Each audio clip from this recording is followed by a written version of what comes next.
I spoke to prosecutors here in Comal County, and they defend their decision to push for that life sentence, saying a really dangerous person is now off the streets for good. 71-year-old Joseph Heron sentenced to life in prison for the latest in a string of 6 DWIs spanning nearly 40 years. In September of 2022, New Braunfels police got 3 911 calls about Heron tailgating vehicles on I-35, even rear-ending one, leaving behind his license plate. To me, as a prosecutor, that tells me there were more than those 3 people that were concerned. Surveillance video then shows Heron crashing into a dumpster enclosure at a storage facility on Ranch Parkway, knocking the gate off before driving recklessly into the nearby Torrey Place apartments. And in that complex, his car is undrivable. He's standing next to his car. And that's when they make contact with him. Heron admitted to drinking by the river earlier in the day. He then gave a blood test, which revealed his alcohol level was .23. He was even too drunk to do a sobriety test. Prosecutors quickly realized this arrest was part of a decades-long pattern. Heron has 5 previous DWI convictions,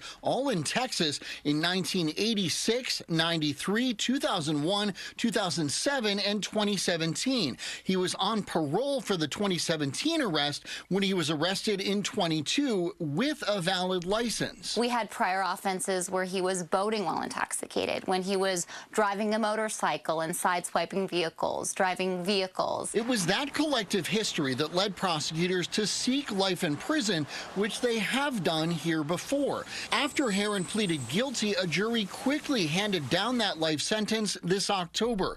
He'll be eligible for parole when he's 101. In my work with many victims have lost family members and loved ones to impaired drivers.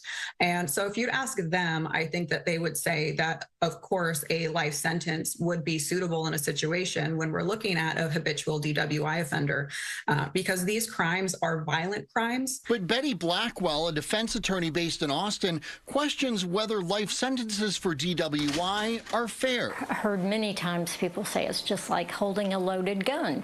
It's very dangerous. It's very irritating. It's very irresponsible.